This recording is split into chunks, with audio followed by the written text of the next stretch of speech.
ici sur le site du Bourget, qui accueille depuis le 30 novembre dernier les conférenciers et les différentes délégations. 154 chefs d'État et de gouvernement ont foulé cet espace afin de pouvoir donner un nouveau souffle à notre planète. Il faut savoir, mesdames et messieurs, qu'ici, en fait, se sont réunis des délégations venues des différents pays qui doivent désormais repenser la planète, surtout redonner de nouveaux objectifs afin de faire en sorte qu'on puisse arriver à une solution qui permette à cette planète de respirer et surtout qui donne en fait un avenir meilleur, un avenir sain pour les générations futures. Il faut vous dire aussi, mesdames et messieurs, que cette conférence qui devrait se terminer hier le 11 se poursuit encore aujourd'hui, d'autant plus que les participants, notamment les négociateurs, n'ont pas pu aboutir à un rapport qui puisse contenter tout le monde. Aujourd'hui, les délégations sont encore là, le document final n'est pas encore produit, mais pourtant nous devrons déjà, nous, du côté des ANA TV, vous faire vivre en fait ce moment, ces instants importants. Je ne suis pas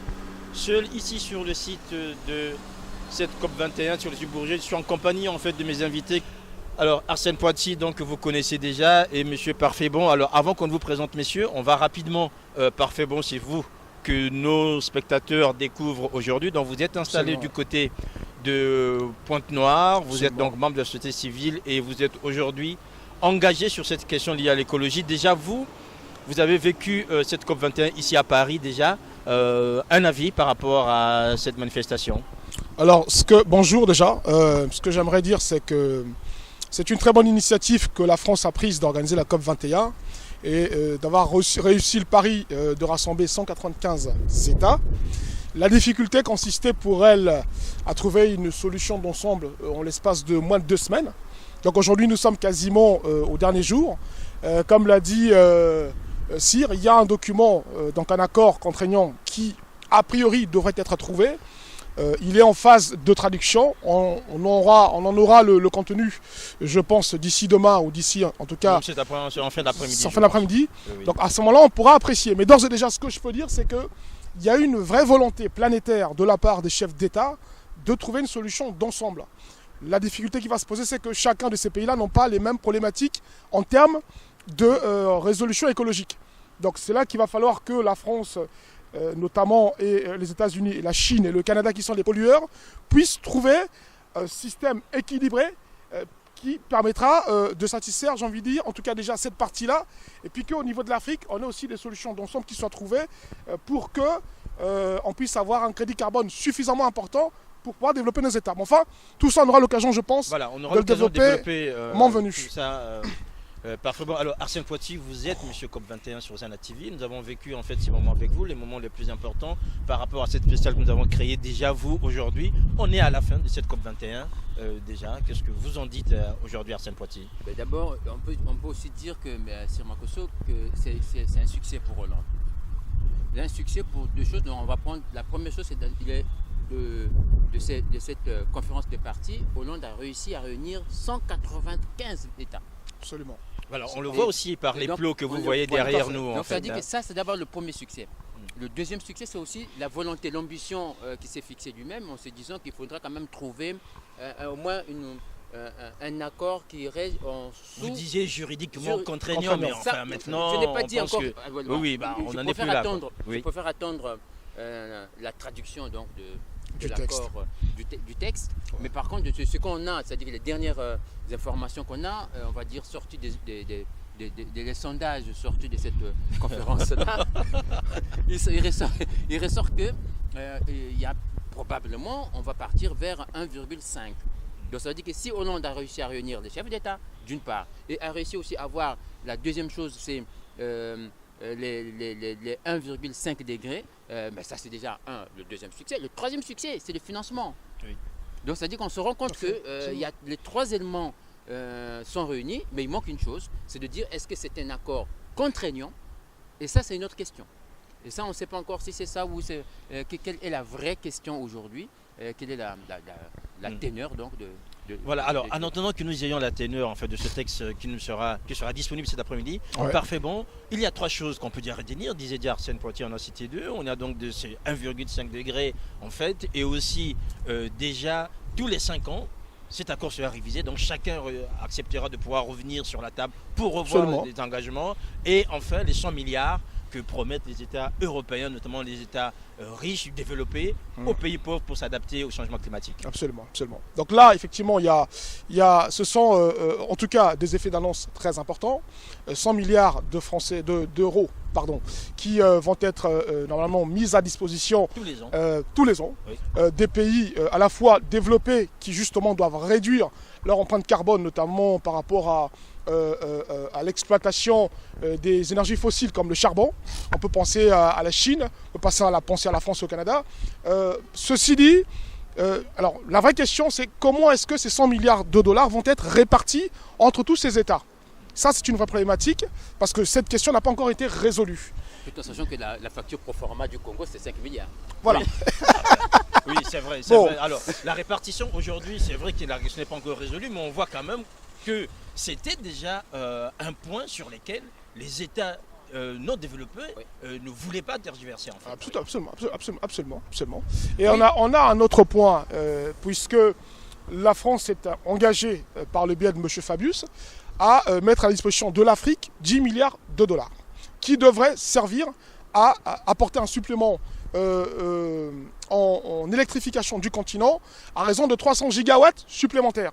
Alors là aussi, il y a une question fondamentale qui va se poser, c'est comment est-ce que ces fonds-là vont être répartis suivant les pays, où la demande en fourniture d'électricité est importante, et comment est-ce que les pays entre eux vont trouver un accord de fonds pour que cette répartition en gigawatts soit la plus équilibrée et la plus équitable possible. Alors, pour vous suivre, Sir Makosso, je pense que c'est aussi une occasion pour inviter le chef de l'État qui a été, en fait, on va dire, au cœur de cette question environnementale, de lui dire que c'est aussi le moment, en rentrant dans son pays, d'initier un dialogue national sur l'environnement.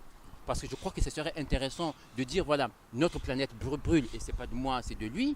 Et si aujourd'hui il est conscient de cette question climatique qui lui tient à cœur, je crois qu'aujourd'hui, il revient au président de la République du Congo, donc M. Denis Sassou Nguesso, que j'interpelle ici directement, de réunir deux choses. C'est-à-dire que la société civile, ce n'est pas une question politique, mais plutôt de prendre les sociétés civiles, de prendre les associations écologiques, qui se battent pour l'environnement et de s'asseoir sur une table et de dire par rapport à ce qui se passe, comment le Congo peut réagir et quels sont les moyens pour que nous aussi nous pouvons préserver notre environnement. Alors en attendant que Denis Sassou Nguesso peut-être convoque cette conférence nationale congolaise sur l'environnement, Arsène Poitiers, les pays non développés avaient fait un point d'honneur, notamment les Africains, pour avoir leur chèque. Oui. Et ils vont partir de Paris avec un chèque. Or, parfait, bon, on le disait tout à l'heure, je pose quand même un problème de répartition. Est-ce qu'on est sûr que cet argent ira pour nourrir en fait tous les projets concernant le changement climatique? Ça c'est une question. Ça c'est encore on reste encore sur une. Alors, on le dit souvent, Sir Makosso, l'espoir fait vivre. Oui. Donc est-ce qu'on aura ce chèque? On ne sait pas. Est-ce qu'on va leur donner les moyens pour qu'ils puissent le faire? On ne sait pas, parce que déjà, à entendre les pays pétroliers, ils disaient déjà que 1,5 degré, c'était une ambition irréaliste. Donc déjà là encore, nous sommes sur une question, une autre problématique. Alors, c'est d'attendre, attendons voir comment ça va se passer, comment ça va se traduire déjà sur les actes et quels sont les engagements. Parce qu'à quelle échéance? S'ils ont dit que tous les 5 ans sont renouvelables, M. Sir Makosso, je vous rappelle que normalement l'accord de Kyoto qui devait être révisé là, ça a été repoussé à 2017. Ça comprend encore que déjà l'instabilité, le manque d'ambition aussi de certains États qui repoussent toujours l'échéance, alors que la planète a besoin des décisions contraignantes, ce qu'on appelle un accord contraignant, juridiquement contraignant. Voilà. Alors, ce n'est pas un accord contraignant. On va revenir parfaitement. Vous êtes installé au Congo aujourd'hui. On perçoit en fait ces changements climatiques au Congo, notamment tout à fait, quand vous sont êtes perceptibles. Au bord des côtes congolaises, notamment du côté de Luango. On est bien conscient du côté de Brazzaville, le Pointe-Noire, qu'il faut prendre en bras-le-corps en fait cette question du changement climatique. Absolument. C'est une question que les autorités doivent prendre à bras-le-corps. Le réchauffement climatique, au Congo-Brazzaville, c'est une réalité. Sur justement l'aspect dont vous venez de parler, Sir, mais il y a également l'aspect pluviométrie. Par exemple, au Congo actuellement, on est en pleine saison des pluies. Sauf que le constat sur le terrain, c'est qu'il pleut énormément à Brazza et il ne pleut quasiment pas à Pointe-Noire. Or, ce sont manifestement deux villes qui sont distantes l'une de l'autre de kilomètres pas forcément importants, mais le climat n'est pas le même. Donc ça, c'est bien la preuve que le problème du réchauffement climatique se pose. Et nous avons aussi chez nous quelques rivières et sources d'eau qui se tarissent parce qu'il y a un problème de pluviométrie qui se pose. Donc oui, c'est une question que les autorités doivent aborder. Maintenant, il faudrait éventuellement qu'ils le fassent avec les quartiers qui subissent justement directement les phénomènes climatiques. Il y a des quartiers à Brazzaville dont les maisons bordent actuellement des ravins de près de 20 mètres, notamment à Massengo, je pense. Ce problème est récurrent parce que les habitants de Massengo font souvent l'appel de pied au président pour qu'il puisse trouver une solution. Et là, on est dans l'air du temps. Il faudrait que cette solution soit trouvée pour qu'on arrive, sur le plan de l'habitabilité, à permettre à ces populations-là d'avoir un mieux-être. Voilà. Donc mon appel à un dialogue sur l'environnement. Donc il faut un dialogue sur l'environnement avec les quartiers qui ont ces problèmes récurrents tous les jours. Directement, absolument, et non plus tout à fait. Décider dans des grandes salles, mais tout à fait. Il faut les impliquer davantage. Impliquer les populations. C'est un mal nécessaire. Alors parfait, bon, on arrive à la fin. Vous êtes aujourd'hui engagé au sein de la société civile congolaise. Qu'est-ce que vous prendrez-vous comme engagement aujourd'hui en repartant au Congo? Vous avez vécu cette COP21, nous sommes ici avec vous sur le Bourget. Qu'est-ce que vous avez comme perspective, notamment quand vous traitez désormais des questions d'écologie? Vous êtes sur le terrain, vous voyez la situation, vous nous avez parlé des côtes congolaises. Vous, quelle initiative pourrez-vous aujourd'hui encourager, sinon mettre en place? Alors, moi, mon vœu en tant qu'acteur de la société civile congolaise, c'est d'abord d'envoyer un message au gouvernement congolais. Et donc à notre chef d'État, le président Denis Sassou Nguesso, pour que nous mettions en place une réglementation beaucoup plus contraignante. Parce que le dénominateur commun de la COP21 aujourd'hui, c'est le mot contraignant. Il nous faut des dispositions législatives et réglementaires plus contraignantes, sur le plan fiscal notamment. Ça me fait penser à la taxe carbone, qu'on pourrait imposer aux sociétés pétrolières, ou en tout cas à toutes les sociétés qui polluent, parce qu'il n'y a pas que le pétrole en termes de pollution. On a aussi... On a l'industrie chimique. Mais absolument. Alors vous avez eu l'honneur avec nous déjà de découvrir la contribution du Congo à travers ce texte qui a été envoyé à l'ONU. Aujourd'hui, cette COP21 va se terminer. Le Congo a pris des engagements. Il y a énormément de choses. On va revenir sur deux choses. Par exemple, déjà cette contribution par rapport à 48% pour la réduction des gaz à effet de serre, qui peut aller jusqu'à 55% d'ici 2035. Aujourd'hui, vous dites quoi, vous, à Sainte-Poitiers, par rapport au Congo? Par rapport au Congo, Cyr, il faudra qu'on revienne sur un... Donc là, c'est la question d'abord de la... Pour arriver à réduire, pour arriver à cette ambition congolaise, pour réussir cette ambition congolaise, la première chose, il faut commencer d'abord par sensibiliser. Donc commençons d'abord par une démarche de sensibilisation. Qui on doit sensibiliser? Le gouvernement doit sensibiliser d'abord, mettre en place, encourager des associations écologiques, apolitiques, des premières choses, qui va faire de telle sorte qu'on puisse sensibiliser. Le gouvernement sensibilise les associations sensibilisent sa population, et entre le gouvernement, les associations, les partis civils et les entreprises qui s'installent et qui s'implantent au Congo. Ça, c'est déjà la première chose. Tout ça, sur quelle base? Sur une base de loi juridique. Donc le gouvernement, il est le garant. Il restera le garant des normes, donc ils éditent des lois. Et les associations aussi disent, voilà, ce qui ramène en fait l'expertise locale, l'expertise on appelle ça, qui vient du terrain, qui permettra donc en même temps que la population soit sensibilisée et que les associations travaillent pour arriver à cet objectif-là. Parce que si aujourd'hui nous devons toujours attendre que les pays du Nord décident pour nous, mais alors que nos enfants meurent, alors que notre planète, notre pays se dégrade, alors que nos forêts disparaissent. Cette ambition n'aura pas de sens si on ne commence pas par une sensibilisation claire, nette.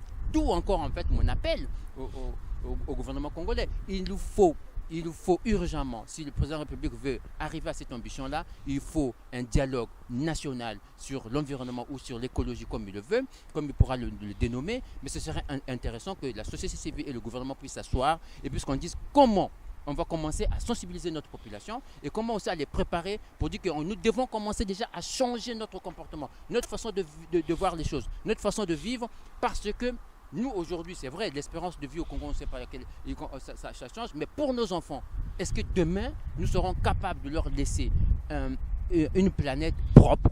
Ça, ça dépendra aujourd'hui de la responsabilité du gouvernement actuel, donc du chef de l'État qui a mandat Absolument, pour le du faire. peuple, qui a mandat de son peuple et doit veiller à ce peuple-là. Alors il lui appartient de préserver l'avenir de son peuple. Voilà. Voilà, c'est sur cette préservation de l'avenir que nous allons nous quitter. Parfait, bon, merci. En vous souhaitant aussi un bon retour. Merci du côté bien. de Merci bien. Pointe-Noire. Arsène Poitiers, je pense que nous, on se reverra. Ouais. Merci à Merci. Noko Kumunga Kosso pour avoir mis en boîte ces images. Merci à vous aussi, de plus en plus nombreux qui nous suivez. Nous sommes ici, Zena TV, en direct de la COP21 sur le site du Bourget. Portez-vous bien et à très bientôt. Au revoir.